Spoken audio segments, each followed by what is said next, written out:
அனைத்து உள்ளூராட்சி மன்றங்களுக்கான தபால் வாக்கு சீட்டுகள் அச்சிடும் பணிகள் நிறைவடைந்துள்ளதாக அரசு அச்சக திணைக்களம் தெரிவித்துள்ளது.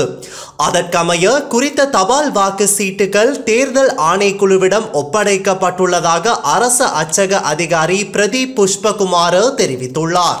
இந்நிலையில் 114 உள்ளூராட்சி மன்றங்களுக்கான தபால் வாக்குச்சீட்டுகள் அடங்கிய ஒதுக்கப்பட்ட பொதிகளை இன்று தபால் திணைக்களத்திடம் ஒப்படைக்க ஏற்பாடுகள் செய்யப்பட்டுள்ளதாக தேர்தல்கள் ஆணைக்குழு தெரிவித்துள்ளது. நீதிமன்ற நடைமுறைகளுக்கு பிறகு ஏனைய உள்ளூராட்சி மன்றங்களுக்கான தபால் வாக்கு சீட்டுகளை விநியோகிக்க தேவையான நடவடிக்கைகள் எடுக்கப்படும் என தேர்தல்கள் ஆணைக்குழுவின் தலைவர் RMLA ரத்நாயக்க தெரிவித்துள்ளார்.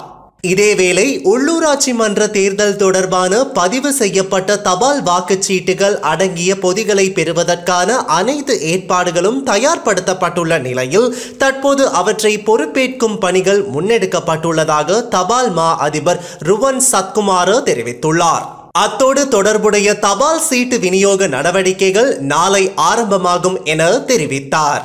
තැපැල් ඡන්ද අඩංගු රක්ෂිත පැකට්ටු අද තැපැල් දෙපාර්තමේන්තුව වෙත බාර දෙනවා. මේ ඡන්දයේදී ලියාපදිංචි තැපැල් ඡන්ද සංඛ්‍යාව 6,48,494ක්. නමුත් අධිකරණ කටයුතු සම්බන්ධ වීම නිසා අද අපිට ලබා දීමට නියමිතව තියෙන්නේ 1,87,345ක් පමණයි. ඒ 1,87,345 දිස්ත්‍රික්ක 25ටම සම්බන්ධව තියෙනවා. ඒ නිසා තැපැල් දෙපාර්තමේන්තුව මේ වෙනකොට සියලුම දිස්ත්‍රික් තේරීම් බාර නිලධාරී කාර්යාලවල කඳවුරු තැපැල් කාර්යාල පිහිටවල ඡන්ද බාර ගැනීම කටයුතු සිද්ධ වෙනවා. අද දින ලැබෙන ප්‍රමාණය සාපේක්ෂව අඩු හින්දා අපි උපදෙස් දීලා තියෙනවා සියලුම නියෝජ්‍ය තැපැල්පතිවරුන්ට තමන්ගේ පළාතේ ආසන්නයේ තියෙන රජයේ කාර්යාලවලට අද හවස තැපැල් ඡන්ද බෙදා හැරීමේ කටයුතු සිද්ධ කරන්න කියලා. හෙට වෙන විට ලබා දෙන සියලු තැපැල් ඡන්ද බෙදා හැරීමේ කටයුතු සාමාන්‍ය තැපැල් ජාලය හරහා සිද්ධ කරමිට කටයුතු සැලසුම් කරලා තියෙනවා.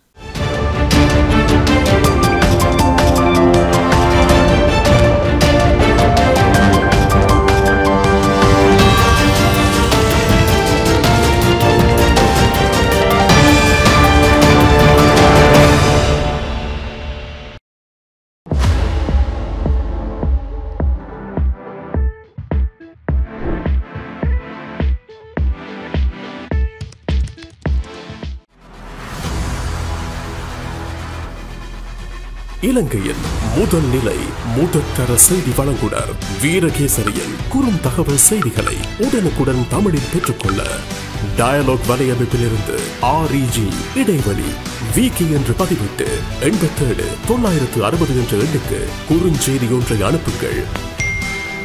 வீரகேசரி செய்தியுடன் இணைந்திருங்கள்.